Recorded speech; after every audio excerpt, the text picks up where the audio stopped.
제가 이제 목사로서 지금 이렇게 목회를 하면서 여러 교인들을 만나게 되고 또 여러 목회적인 상황들 그리고 신학적인 그런 내용들 그리고 또 여러 사역을 하다 보니까 사역적인 여러 경험들을 하게 되잖아요. 그런 것들을 하게 되면서 굉장히 개인적으로 많이 충격을 받게 되고 또 마음이 무거워지게 되는 그런 것들이 있어요. 때로는 정말 되게 뭐랄까요. 막막한 그런 감정을 느끼게 되는 경우들이 꽤 많이 있거든요. 그게 뭐냐면 너무나 많은 경우에 지금 기독교 복음이 정말 심각할 정도로 지금 변질되어 있고 왜곡되어 있기 때문에 그렇습니다. 유명한 목사님들, 큰 교회 목사님들이 하는 설교라고 해서 들어보면 저는 솔직히 그런 것 같아요. 도대체 저런 말씀에 왜 저렇게 많은 사람이 모여서 아멘을 하고 있나 싶습니다. 저는 사실 그런 부분들에 대해서 대단히 큰 이질감을 느끼고 있고 영적 괴리감마저 느끼는 경우들이 꽤 많이 있어요.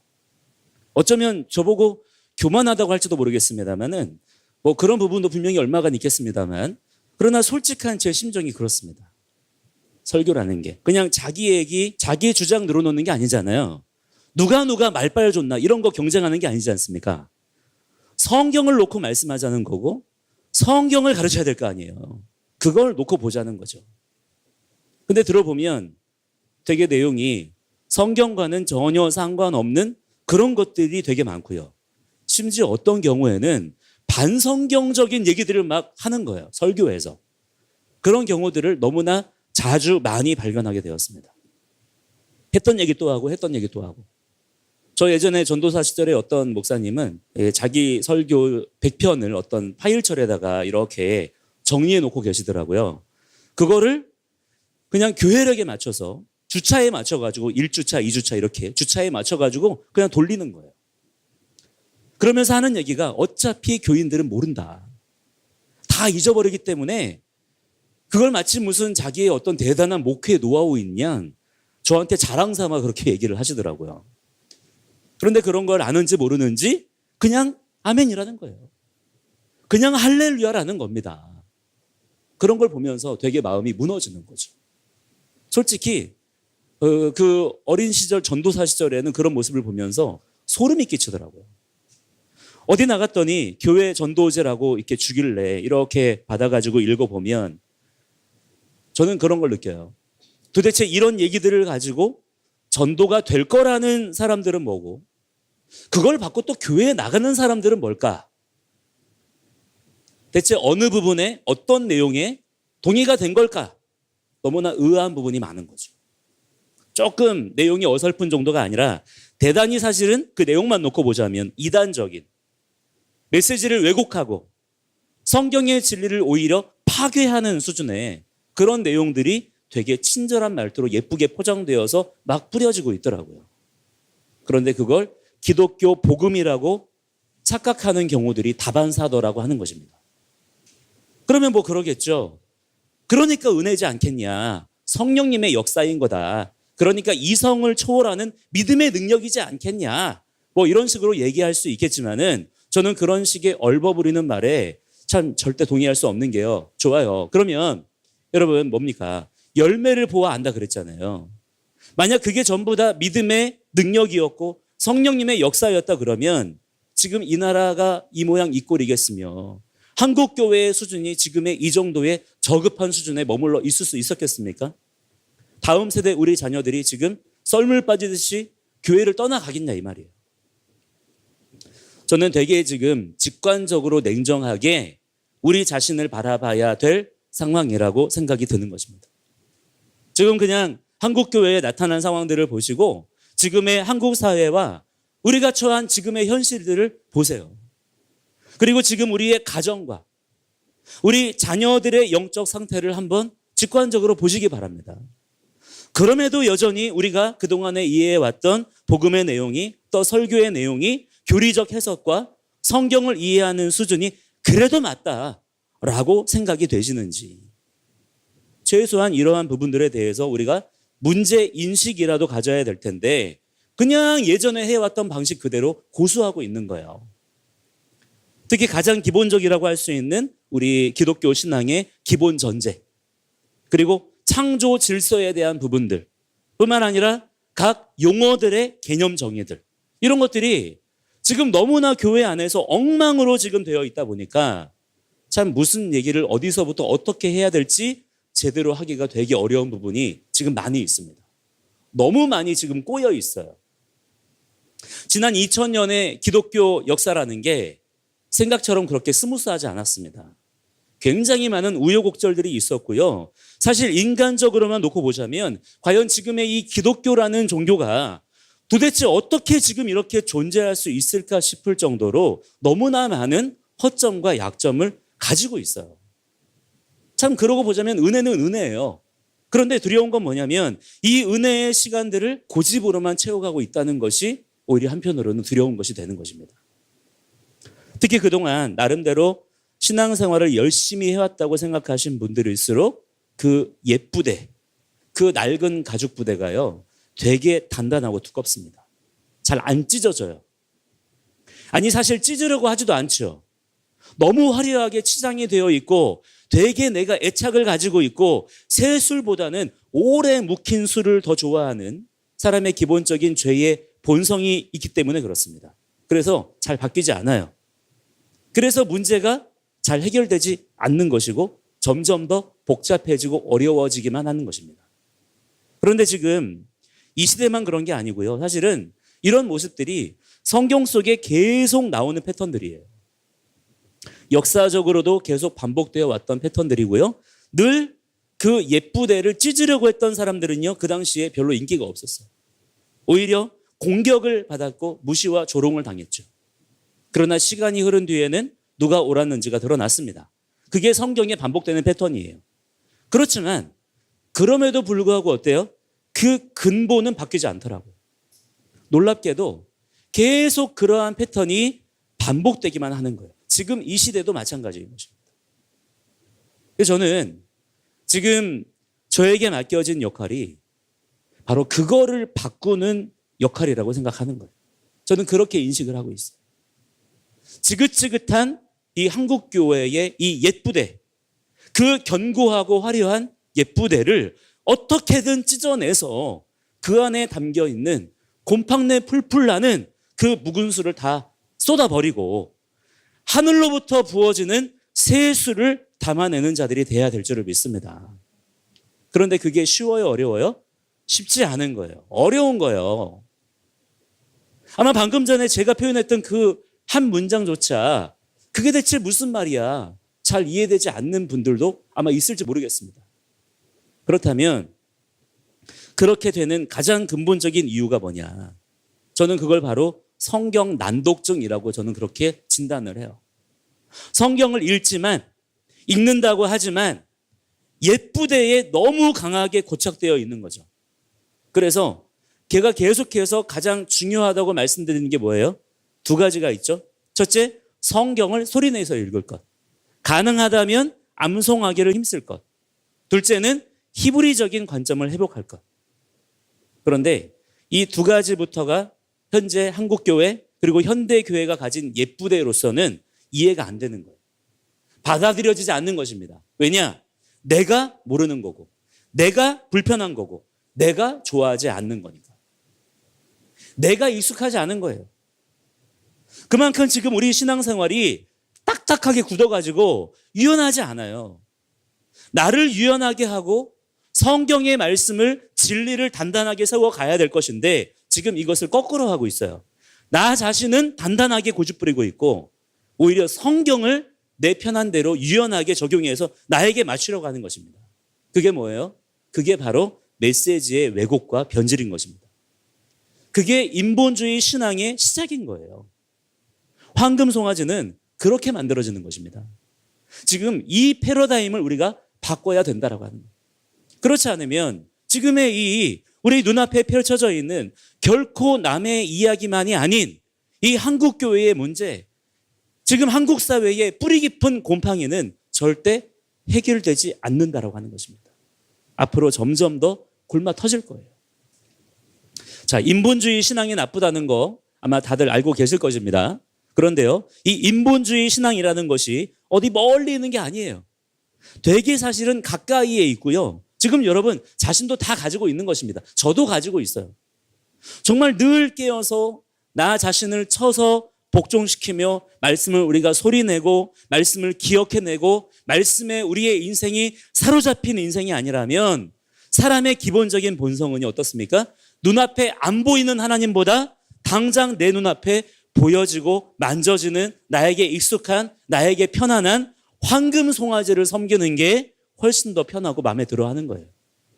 그게 지금 한국교회의 현실인 것이고 현대 기독교의 전반적인 상황이라는 점을 우리 스스로가 인식해야 된다고 하는 것입니다.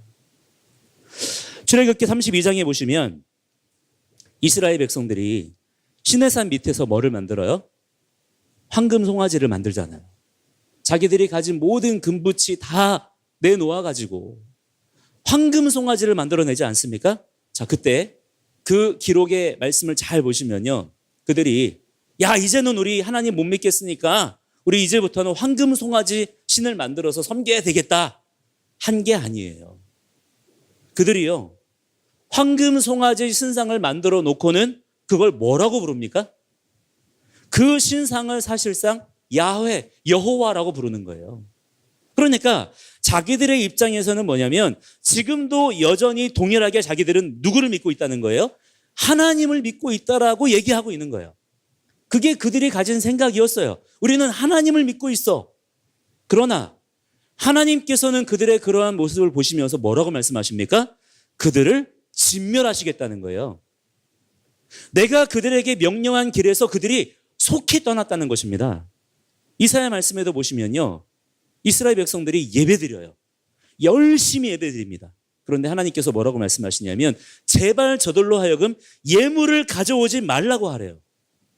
예배드리는 것을 가증히 여기신다라고까지 말씀하십니다. 왜 그럴까요? 간단하게 말씀드리면 그 당시에 종교 혼합주의가 너무 심각한 거예요. 하나님을 섬기는 일에 이방 문화들이 막 들어와 있는 것입니다. 하나님께 예배드리겠다면서 온갖 세상에 좋다는 것들, 귀하다는 것들, 비싸다는 것들 막 수입해가지고 다 가지고 오지만 그러나 하나님께서 명령하신 거예요? 아니에요? 아닌 거예요. 그 당시에 문화의 트렌드에 따라서 자기들의 생각에 따라서 자기들이 좋아하는 것들을 막 갖다 바치는 겁니다. 하나님이 거룩하게 구별하신 기준들에 대해서는 정작 다 무시하고 하나님 말씀들은 다 잊어버리고 자기들 멋대로 자기들 만족을 위해서 예배 의식만 그렇게 화려하게 진행하고 있다는 것이죠. 그러면서 정작 하나님 말씀은 오히려 업신여기는 거예요. 하라는 건 안 하고 하지 말라는 거는 기어이 하고, 그래서 하나님께서 그런 예배들 다 집어치우라고 말씀하시더라는 것입니다. 그런데 그것이 그 시대만 그랬던 것이 아니라 언제도 마찬가지예요. 지금 이 시대에도 똑같다는 거예요. 놀라울 정도로 일치하고 있다는 것입니다. 예배의 열정, 예배의 헌신, 어떤 수고하는 것들, 땀 흘리는 것들, 시스템, 조직, 어떤 문화, 얼마나 대단합니까? 여러분, 기독교 역사상 지금 같은 때가 없었어요. 얼마나 뛰어난 테크니션들, 음악가들, 그리고 언변 좋은 설교자들이 지금 넘쳐납니까? 그런데 정작 지금 뭐가 없어요?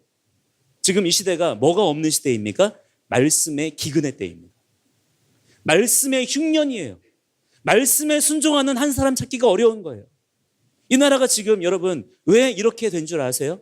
그 이유가 뭐라고 말씀하십니까? 호세아 4장 6절에 보시면 내 백성이 뭐가 없어요? 지식이 없으므로 망하는도다. 하나님의 진단이에요. 이 패턴이 바뀌지 않습니다. 지금도 동일해요. 어느 시대나 원리가 똑같습니다. 지금도 그대로 마찬가지입니다. 말씀에 대한 인간의 어떤 해석은 지금 난무합니다. 그런데 정작 말씀 그 자체는 없는 거예요. 하나님께서 우리의 입술을 지으시고 너의 그 입술에서 말씀을 떠나지 않게 해라 말씀하셨죠. 그런데 그걸 그냥 해석하고 넘어가는 거예요. 그냥 이런 식으로 우리의 생각하는 버전으로 해석하고 그냥 넘어가는 것입니다. 실제로는 한 말씀도 내 입에 들여고 하지 않아요. 말씀을 소리내서 읽어라. 말씀을 소리내서 암송하라. 그러면 아우 그거 너무 율법주의 아니냐. 그거 너무 유대적이지 않냐. 그거 너무 행위구원적이지 않냐. 그러고 있는 거예요. 그러면서 자꾸만 그런 것 따지느라고 순종의 기회를 유보시키고 있는 것입니다. 바뀌지 않는 거예요. 그러면서 정작 실제 교회 현장 예배 문화 속에서는 뭐가 있어요? 온갖 이교적인 것들, 온갖 세속 문화, 성경에는 한마디 언급조차 없는 것들이 지금 교회 안에 얼마나 많이 들어와 있는지 몰라요. 이런 세속주의, 혼합주의, 이게 지금 도대체 교회인지 어딘지 분간조차 안 되는 것들, 굳이 교회가 그런 거 안 해도 되는데 막 하는 거예요. 사람들 기분 좋으라고. 그런 거 흉내 내느라고 지금 교회가 정신없는 것입니다. 마치 마르다가 예수님 모셔놓고 어땠어요? 자기 일 하느라고 분주했잖아요. 그러느라고 예수님을 놓쳤던 것처럼 똑같은 상황에 지금 처해 있더라는 것입니다. 물론 마르다도 할 말은 있었을 거예요. 내가 다른 이유가 아니라 예수님 때문에 그렇게 바빴던 거잖아요 라고 말할 수 있었겠죠. 그런데 정말 그럴까요? 정말 예수님 때문에 마르다가 바빴던 것일까요? 지금도 마찬가지로 정말 교회들이, 교인들이 예수님 때문에 헌신하고 있는 것이고 예수님 때문에 분주한 것일까요? 그렇지 않다라고 하는 것이죠. 이처럼 여러분, 지금 교회 안에 어떤 문제들이 심각하게 있냐면 하나님 말씀하신 대로가 없어요. 하나님 명령하신 대로에 대한 마인드가 지금 너무나 많이 결여되어 있는 거예요. 너무나 쉽게 혼합주의, 세속주의가 들어와서 교회가 변질되어 있습니다. 이걸 그냥 우리가 용인하고 있으면 자기도 모르는 사이에 스스로 망하는 길로 가게 된다라고 하는 거예요. 물론 성경이 모든 시대의 변화들, 문화들을 다 반영하고 있는 게 아니죠. 쉽게 말해서 성경에 스마트폰 나옵니까? 안 나옵니까? 성경에 컴퓨터, 인터넷 나와요? 안 나와요? 성경에 자동차 안 나오잖아요. 그래서 어떤 분들은 제가 이런 얘기하면 야 그러면 성경에 이런 것도 안 나오니까 그런 것도 하지 말아야 되냐? 그런 것도 반성경적이냐? 그런 것도 혼합주의냐? 뭐 이렇게 따지는 그런 분들이 계시더라고요. 그러나 사실은 되게 유치한 반론이죠. 지금 제가 그런 얘기하는 게 아니지 않습니까? 지금 우리는요, 신앙의 본질을 회복하는 자들이 돼야 될 줄을 믿습니다. 자, 이 고민이 우리에게 있어야 돼요. 이 무거운 고민이 지금 우리에게 있어야 됩니다. 지금 우리의 신앙생활 패턴이 너무 가벼워요. 이 무게감을 우리가 회복하는 자들이 돼야 될 줄을 믿습니다. 그러면 여러분, 신앙의 본질이 그렇다면 과연 어디에 있습니까? 지금 현재 기독교의 모습을 보면은요, 18세기 이전의 시간들은 다 잊어버린 것 같아요. 지워버린 것 같습니다. 각 교단들마다 그래요, 지금. 위대하다고 칭송하는 종교개혁자들, 뭐 칼빈이라든가 루터라든가 웨슬리 같은 그런 사람들에서 멈춰 있어요. 물론 기독교 역사에서 위대한 업적을 이룬 분들이 많습니다. 그분들이 아니었다면 여전히 우리는 가톨릭의 암흑기에 갇혀가지고 말씀 한 장 제대로 보지 못한 채 아마 그렇게 짓눌려 있는 채로 영혼을 빼앗기고 있었을 거예요. 너무나 감사한 분들이 맞죠. 그러나 그렇다면 그분들의 그러한 공로를 힘입어서 어떻게 해야 됩니까? 더더욱 그 이전으로 돌아가야죠. 우리가 놓쳤던 시간들만큼 더 그 이전으로 돌아가서 옛적 그 선한 길로 계속해서 나아가야 되지 않겠습니까? 우리가 뭐라고 얘기해요? 초대교회로 돌아가자. 이런 얘기 많이 들어보셨잖아요. 초대교회로 돌아가자는 거예요. 말은 그렇게 하지만 정작 어떤 것이 결여되어 있습니까? 초대교회가 어떤 신앙을 가지고 있었는지, 기독교 신앙의 오리지널은 무엇인지, 신구약 성경이 우리에게 무엇을 말씀하고 있는 것인지, 어떻게 초대교회 성도들은 구약 성경만 가지고도 그렇게 놀랍게 예수님의 부활 소식을 전하고 로마가 지배하고 있던 그 세상을 뒤집어 놓았었는지 알고자 해야 되지 않겠어요? 그 권능을 우리도 회복하는 자들이 되어야 되지 않겠습니까? 그런데 지금의 기독교 신앙을 보시면요, 18세기부터 리셋됐어요. 거기가 원점이 된 겁니다.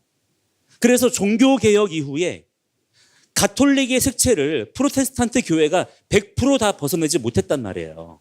어쩔 수 없이 얼마간의 그런 가톨릭적인 색채를 가지고 있었어요.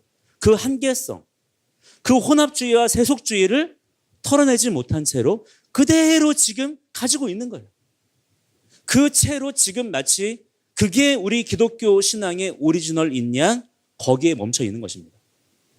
그래서 성경 전체에 지금 우리가 읽고 있는 이 넘치도록 흐르고 있는 그 모든 신앙의 유산들이 지금 오히려 기독교라고 하는 종교 시스템에 의해서 막혀 있는 것들이 너무나 지금 많다라고 하는 거예요.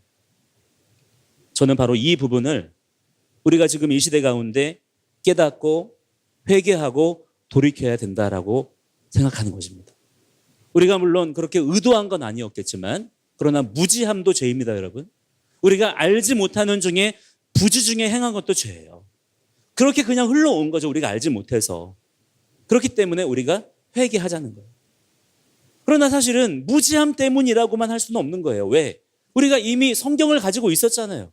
성경의 말씀이 이미 우리에게 주어져 있어 왔기 때문에 우리가 알고자 했다면 정말 하나님의 말씀이 무엇인가, 하나님께서 우리에게 무엇을 원하시는가 알고자 했다면 얼마든지 우리가 알 수 있었던 것이기도 했죠. 그런 의미에서 보자면 단지 무지함의 죄만이 아니라 우리의 영적 게으름의 죄라고도 할 수 있을 것입니다. 그래서 회개하고 돌이켜야 된다라고 하는 거예요. 어떤 분들은 제가 이런 얘기하면 꼭 그러는 분들이 있더라고요. 야, 그러면 너만 옳으냐? 너만 성경 읽냐? 너만 신앙생활 하냐? 여러분 이런 얘기 한 번쯤은 꼭 듣고 사시기 바랍니다. 요즘 이 시대는 이러고 살아야 돼요. 이전부터도 제 주위에 이런 얘기하는 분들이 꽤 많이 있었어요. 그러면 저는 당당하게 뭐라고 얘기하냐면 적어도 나는 그렇다고 생각한다 그래요. 우리는 진리를 말하는 자들인 줄을 믿습니다. 적어도 진리를 말하는 자들이라면 그 정도의 곤조는 가지고 있어야 된다고 생각해요. 너도 옳고 나도 옳다. 여러분 그게 어떻게 진리를 대하는 사람의 태도일 수 있겠습니까? 그게 어떻게 진리예요?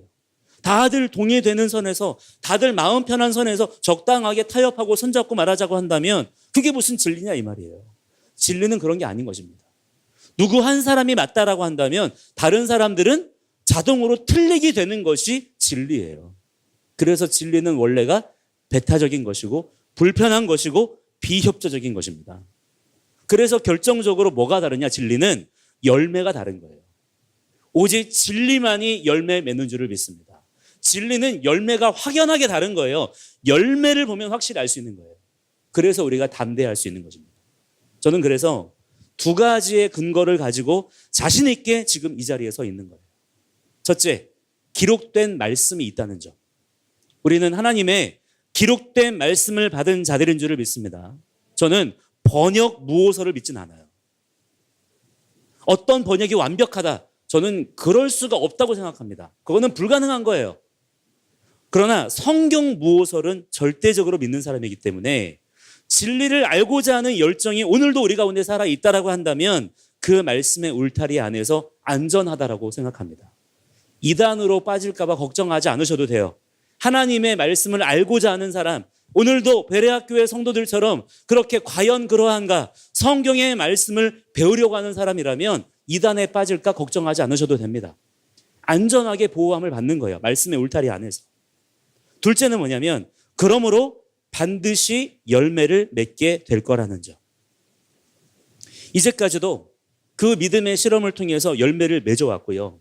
앞으로도 더 많은 열매들을 맺게 될 줄로 믿습니다. 우리 교회는 주님의 몸이기 때문에 절대로 공산주의와 짝할 일이 있어요, 없어요? 없는 것입니다. WCC, WEA, NCCK 같은 그런 잡다한 무리들과 손잡을 일이 있어요, 없어요? 없는 것입니다. 우리 교회는 다음 세대를 놀랍게 지켜낼 것입니다. 막 화려한 시설이나 대단한 프로그램들이 없다 그래도 얼마든지 지켜낼 수 있어요. 왜? 말씀의 울타리가 있기 때문에. 그 안에서 믿음의 세대들을 길러낼 수 있는 거예요. 우리 교회는 세상을 변화시킬 리더를 양성해야 될 것입니다.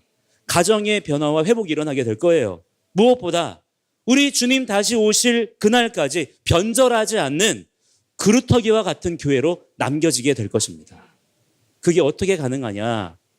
담임 목사인 제가 잘나서 그러냐? 저에게 그럴 만한 지식과 노하우가 있냐? 그렇지 않아요. 저는 그런 거 없습니다. 그러나 말씀에 다 있어요. 제가 정말 걱정 하나도 안 하고 어찌 보면 정말 무식하게 저보고 철없다고 하는 분도 계시더라고요. 이렇게 지금 저벅저벅 걸어가는 이유는 주님께서 약속하신 말씀을 믿는 거예요. 어떤 말씀입니까? 주의 말씀은 내 발의 등불이요 내 길의 빛이니이다. 주의 말씀이 나의 힘이라는 거예요. 주의 말씀이 우리의 지혜와 권능이 되시는 줄을 믿습니다. 그 약속 붙잡고 그냥 걸어가는 거예요. 그러면 주님께서 반드시 책임지실 줄을 믿습니다. 자, 그러므로 여러분, 저 믿고 따라오지 마시고요. 주님 말씀 믿고 함께 걸어가는 자가 되시기를 바랍니다. 단 한 가지 제가 약속드릴 수 있는 것은 뭐냐면 제가 먼저 걷는 자가 되겠습니다. 그냥 여러분만 하라고 하지는 않을게요. 우리가 해야 될 일이라면 제가 제일 앞장서서 하는 자가 되겠습니다. 저는요, 여기에다가 제 삶을 걸었어요. 그러나 여러분이 그렇다고 해서 저만 등 떠미시면 됩니까? 안 됩니까? 안 됩니다. 제가 하는 일을 여러분도 같이 해주셔야 되는 거예요. 제가 하자고 하는 일을 여러분도 같이 해주셔야 되는 것입니다. 지금 뭐 이렇게 저렇게 따지고 버티고 계산하고 이럴 새가 없어요. 그냥 같이 우리 주님 말씀하신 대로, 우리 주님 말씀하신 대로, 명령하신 대로 즉각적으로 움직이면 되는 것입니다. 그래야 주님의 몸이 건강하게 머리의 명령을 잘 수행할 수가 있게 되는 거예요. 그럼 앞으로 우리가 뭐를 하면 되느냐? 이제 돌아오는 주일부터 세계관 교육을 통해서도 좀 더 구체적으로 말씀을 드리겠습니다만 늘 제가 강조하는 것이 있어요. 아까도 말씀드렸던 거긴 한데 뭐를 해야 된다 그랬습니까? 성경을 그래서 어떻게 해야 돼요? 소리내서 읽어야 한다. 제가 계속 강조합니다. 이게 사실 되게 단순하고 간단한 건데 워낙에 우리의 지금 신앙적 체질이 안 그래 왔기 때문에 헬라적으로 굳어져 있는 것들이 있다 보니까 꼭 그렇게까지 해야 되나? 이런 생각이 드실 수가 있어요. 거기에서 브레이크가 걸리는 거예요. 꼭 그렇게까지 해야 되나? 꼭 이렇게 하는 게 꼭 그래야만 되나? 이런 생각이 드실 수 있어요. 여러분, 그런 생각이 올라오실 때 예수의 이름으로 그 생각을 내어 쫓으시기를 바랍니다. 여러분, 꼭 그렇게까지 해야 될까요? 네, 꼭 그렇게 해야 됩니다. 항상 마귀의 미혹은 이런 식으로 와요. 야, 꼭 그렇게까지 해야 되냐? 그러면 그게 맞는 거예요. 그렇게 해야 됩니다. 그렇게 해야만 되는 거예요. 창세기부터 시작해서 소리 내서 여러분 그것도 그냥 하지 마시고 손가락으로 짚어가시면서 읽으세요. 소리 내서 읽으세요. 내 목소리가 내 귀에 들리게 부지런히 읽으세요. 최소한 하루에 5장은 이상 읽으세요. 시간을 내서 읽으시기 바랍니다. 그러면 여러분의 삶 가운데 놀라운 신앙의 대변혁이 일어나게 될 거예요. 이런 식으로 우리의 신앙의 패러다임을 바꿔가야 된다는 것입니다. 그리고 지금 제가 뭘 만들고 있냐면 우리 한사람교회 성도님들과 같이 하려고 에베소서 통함성 교재를 만들고 있어요. 에베소서 전체 6장이거든요. 그 말씀을 전체 통으로 암송하면 그것만으로도 일단은 영적인 자신감이 이렇게 올라가고요. 여러분의 세계관이 그냥 그 말씀 암송만으로도 놀랍게 확장됩니다. 그러니까 에베소서를 읽어보시면 아마 익숙한 말씀들이 몇 구절 나오실 거예요. 그렇게 몇 구절 그렇게 알고 있는 것으로 안 돼요. 사도 바울이 가지고 있던 그 생각, 그 세계관을 우리의 하나님이 지으신 이 두뇌 속에 그대로 옮겨와야 됩니다. 옮겨올 수 있어요. 그게 말씀 암송이에요. 그렇게 하는 겁니다. 제가 전에 있던 교회에서 이제 우리 다음 세대 선교사로 섬기시는 분 중에 70이 넘으신 분도 계셨어요. 처음에는 그분도 어렵다 힘들다 내가 어떻게 하냐 그랬는데 겸손한 마음으로 하시더라고요. 그분이 모든 분들 중에 모든 자녀들보다 말씀 암송을 제일 잘하셨어요. 탁월하게 놀랍게 해내셨습니다. 성경 전체가 다시 보이시게 될 거예요. 그걸 지금 2주 정도 일정을 잡고 있는 중인데 교재가 나오면 그걸 가지고 차근차근 함께 암송을 해 나가도록 하겠습니다. 훈련해 보도록 할 거예요. 그리고 히브리적 관점에 대해서 더 많은 관심을 가지고 알아가셔야 됩니다. 그래서 이스라엘에 대한 우리의 시각이 바뀌어야 되고요. 이스라엘에 대한 우리의 이해가 지금 확장이 돼야 돼요. 그래야 우리가 성경을 읽을 때에도 제대로 읽어낼 수가 있어요. 안 그러면 성경을 읽으면서도 우리의 헬라적인 관점, 우리의 지금 세팅되어 있는 인본주의적인 관점으로 그렇게 읽게 됩니다. 그래서 성경을 읽으면서 오히려 어떻게 되냐면 오해하게 되고요. 메시지가 자꾸 변질돼요. 자꾸 내 버전으로 바뀝니다. 그러면 안 되는 거예요. 예전부터 제가 이렇게 그 히브리적인 관점을 가지고 말씀을 가르치고 복음을 가르치고 하다 보니까 이걸 가지고 시비 거는 분들이 있어 왔어요. 저한테. 너 시온주의자냐? 너 시오니즘에 빠져 있냐? 너 율법주의자냐? 이러더라고요. 이게 뭐냐면 진짜 그냥 시비 거는 겁니다. 몰라서 그러는 거고 자기가 모르는 거라고 너무 막 함부로 말하는 거예요. 제가 뭘 몰라서 그러는 게 아니고 알고 하는 말씀을 드리는 것입니다. 실제로 저는 이게 공부하면서 시오니즘에도 한번 빠져봤던 적이 있어요. 심취했던 적이 있습니다. 그래서 그 문제점이 뭔지도 이미 알고 있고요. 어떤 부분에서 그런 부분들이 문제가 되는지도 이미 잘 알고 있어요. 그렇기 때문에 제가 지금 그런 거 하자는 게 아니에요.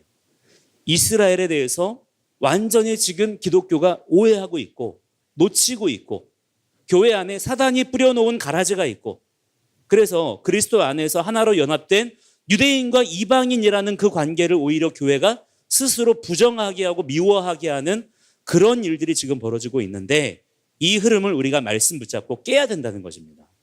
어떻게 깰 수가 있느냐? 그냥 말씀을 결론 삼으면 돼요. 하나님의 말씀을 가감하지 않으면 됩니다. 그러면 그냥 깨집니다. 말씀은 굉장히 직접적으로 이스라엘에 대해서 말씀하고 있고요. 이스라엘을 축복하고 있고요. 이스라엘로 우리를 초청하고 있어요. 이러한 유대적인 뿌리와 이스라엘이라는 정체성에 대해서 이해하게 되고 이러한 관점으로 성경을 읽는 눈이 열리게 되면 특별히 지금 우리를 괴롭히는 게 무엇입니까? 지금 우리가 처한 아주 중요한 아젠다가 뭐예요? 공산주의와 자유민주주의 이런 거잖아요. 또 진보 좌파 이데올로기와 보수 우파 이데올로기 과연 어떤 것이 성경적인 가치관이냐 뭐 이런 것들이지 않습니까? 그 분별력이 깊게 강하게 생깁니다. 흔들리지 않게 돼요. 그 외에도 여러 가지가 있지만 그거는 그냥 다 연결되어지는 것들이고요. 자, 중요한 건 뭐냐면 하나입니다. 오늘 우리가 함께 말씀에서 읽었던 것처럼 나의 옛부대, 내가 지금 가지고 있는, 내가 지금 붙잡고 있는 나의 낡은 가죽 부대를 내가 어떻게 해야 돼요? 찢어버리겠다라고 하는 결단. 자, 이 가죽 부대는 누가 찢어야 되냐면 내가 찢어야 돼요. 내가 결단하는 가운데 내 의지를 가지고 찢어야 되는 것입니다. 이 가죽 부대를 찢어버리고 새 가죽 부대를 준비하겠다라는 결단. 이것이 우리에게 필요한 거예요. 그리고 새 수를 내게 부어 주시옵소서라는 우리의 진실한 간구가 하나님께로 드려지면 될 줄을 믿습니다. 그러면 하나님께서 모든 필요한 지혜와 지식들로 우리에게 가르쳐 주실 거고요. 그 지혜와 지식들을 통해서 우리의 삶에 놀라운 변화와 회복의 역사가 반드시 일어나게 될 줄을 믿습니다. 함께 이 시간에 우리 간절한 마음으로 우리 함께 기도하기 원합니다. 우리 찬양 한 장 부르고 우리 기도할 텐데.